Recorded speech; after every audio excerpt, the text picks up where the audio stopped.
Kuwait کے ساتھ ہے اور دیگر ممالک کے ساتھ ہیں، جس کی وجہ سے تھوڑے سے ہمیں ڈسکاؤنٹ کے اوپر تیل ملتا ہے، مگر وہ بڑا کو معنی خیز نہیں ہوتا، تھوڑا سا ڈسکاؤنٹ ہوتا ہے جس سے ہمیں ایڈوانٹیج ملتا ہے۔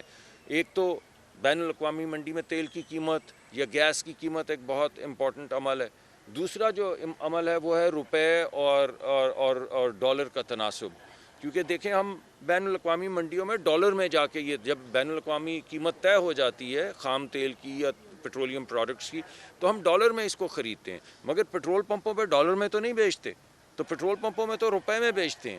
تو جب بہت ڈھیر سارے روپے ہم اکٹھے کر لیتے ہیں پیٹرول پمپوں سے، تو پھر ہمیں ڈالر خریدنا پڑتا ہے تاکہ ہم تیل خرید سکیں۔ تو اگر ڈالر کا بھاؤ بڑھ جائے یا روپیہ کمزور ہو جائے تو وہ دوسری ہٹ ہے جو ہمیں پڑتی ہے۔ تو دو چیزیں ہمارے لیے بہت ضروری ہیں، جن میں سے ایک ہمارے کنٹرول میں ہے، ایک ہمارے کنٹرول میں نہیں ہے۔ جو بین الاقوامی منڈی میں تیل کی قیمت ہے یا گیس کی قیمت ہے وہ ہمارے کنٹرول میں نہیں ہے۔ اسٹیبلٹی ہمارے میکرو اکنامک فریم ورک کی وہ ہمارا فرض ہے۔ وہ یعنی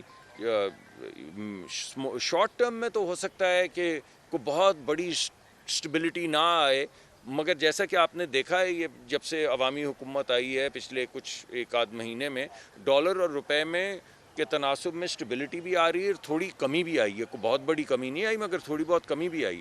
لیکن اگر یہ اسٹیبل بھی رہے تو پھر عوام کے اوپر بوجھ جو ہے وہ تھوڑا کم ہوتا چلا جائے گا۔ میں معافی چاہتا ہوں، میں نے لمبی بات کر دی، اگر آپ ایک سیکنڈ اجازت دیں تو ایک تو جی افورڈیبلٹی کا، دوسرا جو پرائم منسٹر نے ٹارگٹ دیا ہے وہ دیا ہے اویلیبلٹی کا، یعنی ایکسس کا، کہ آپ نے توانائی لوگوں تک پہنچانی ہے، نہ صرف سستی توانائی پہنچانی ہے بلکہ توانائی پہنچانی ہے۔ اور پاکستان میں سال ہر سال تقریباً 8 سے 9% کمی آ رہی ہے ہماری اپنی پروڈکشن میں۔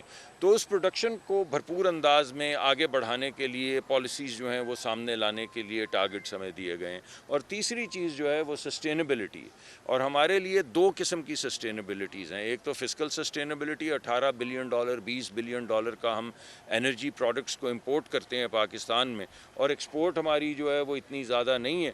تو ایک تو ہمیں فسکل ہٹ پڑتی ہے، یعنی ہمارے ایکسٹرنل سیکٹر، ہمارا جو تجارتی خسارہ ہے وہ ان چیزوں سے بڑھتا ہے، تو ایک تو اس کو کنٹرول کرنا ہے، اور دوسری طرف جو ہمارا جو انوائرمنٹ ہے، اگرچہ پاکستان کے اندر آپ دیکھیں تو پاکستان کے میں کوئی کاربن فٹ پرنٹ نہیں ہے، یعنی پاکستان ان ممالک میں نہیں ہے جو انوائرمنٹ کو تباہ کر رہے ہیں۔ یہ ہمارے اوپر جو کرٹیسائز ملک کرتے ہیں، ذرا ان کے جا کے کاربن فٹ پرنٹس دیکھیں تو آپ کو اندازہ ہوگا کہ یہ ماحول کے ساتھ کیا کر رہے ہیں، لیکن انگلی ہماری طرف اٹھائے رکھتے ہیں۔ ہمارا تو آپ کو کاربن فٹ پرنٹ نظر بھی نہیں آئے گا، لیکن بہرحال اپنے بچوں کے لیے ہم ایک ولنریبل ملک ہیں، ہم ہمالیاز کے نیچے، ہمالیہ کے جو پہاڑ ہیں، برفیلے پہاڑ ہیں، ان کے نیچے ایک ویلی کی طرح بچھے ہوئے ہیں۔ تو اگر وہاں پہ جو ریٹ ہے جس پہ یہ گلیشیئر میلٹ ہوتے ہیں یہ تیز ہو جائے تو ہمارے پورے ملک میں سیلاب آ جائیں گے، ہمارے پورے ملک کی اکانومی برباد ہو جائے گی، ایگریکلچر برباد ہو جائے گی۔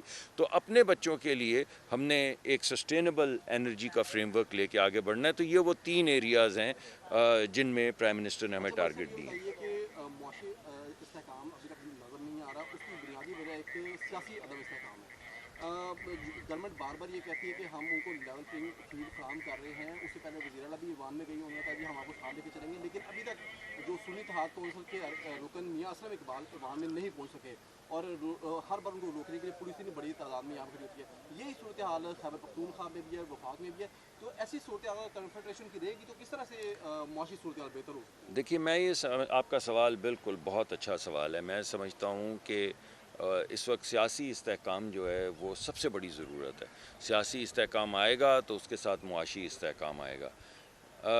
آپ کو تو یاد ہوگا کہ جب میاں شہباز شریف صاحب پرائم منسٹر صاحب اپوزیشن میں تھے تو اس وقت بھی انہوں نے ہاتھ آگے بڑھایا تھا جو جھٹک دیا گیا۔ آپ کو یاد ہے انہوں نے فلور آف دا ہاؤس پہ کہا تھا کہ میں ہاتھ بڑھاتا ہوں اور آپ کے ساتھ، یعنی آپ کی عمران خان صاحب کی حکومت میں یہ چاہتا ہوں کہ آپ میرے ساتھ چارٹر آف اکانومی کر لیں اور آپ ملک کی ترقی کو سیاست کی آڑ میں نہ لے کر آئیں، ملک کی ترقی ہونے دیں، آپس میں تو ہماری نوک جھوک چلتی رہے گی، تو ہم اپوزیشن کے طور پہ ہاتھ بڑھا کے آپ کے ساتھ کام کرنے کو تیار ہیں۔ تو خان صاحب نے جھٹک دیا۔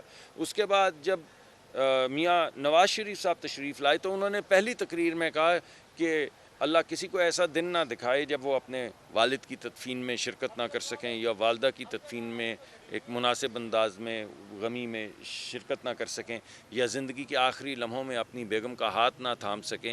یہ چھوٹے گھاؤ نہیں ہیں، لیکن ملک کی مفاد میں میں ان سب کو پیچھے رکھ کے آگے بڑھتا ہوں. ملک کی مفاد میں میں نے یہ فیصلہ کیا ہے کہ اس تمام گھاؤ ہونے کے باوجود ہم آگے بڑھیں گے اور مل جل کے اپوزیشن کے ساتھ ملک کے اوپر مرہم رکھیں گے اور ملک کو آگے بڑھائیں گے.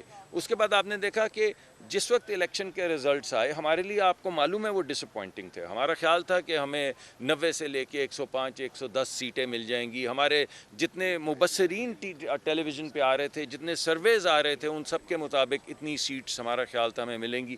مگر ہم عوامی رائے کا احترام کرتے ہیں، ہمیں اتنی سیٹس نہیں ملی. اور جب نہیں ملی تو سب سے پہلے ہم نے کیا کہا؟ سب سے پہلے ہم نے کہا کہ اگر سنی اتحاد یعنی پی ٹی آئی کے لوگ یہ سمجھتے ہیں اگر وہ یہ کہ ان کی میجورٹی ہے اور وہ کہہ رہے ہیں تو وہ آئیں اور وہ حکومت بنائیں اور ہم اپوزیشن میں بیٹھ جائیں گے. یہ تھا فیصلہ اس وقت کا. اور پھر اس فیصلے کو عملی جامہ پہنچانے کے لیے پیپلز پارٹی نے بڑا اہم کردار ادا کیا اور انہوں نے ٹیلی فون کر کے خورشید شاہ صاحب نے جو دعوت ہمیں دی تھی اس سے وہی دعوت ہم سے پہلے پیپلز پارٹی کو دی اور یہ کہا کہ اگر آپ حکومت بنانا چاہیں تو پیپلز پارٹی آپ کے ساتھ مل کے کام کرنے کو تیار ہے، تو آپ حکومت بنا لیں.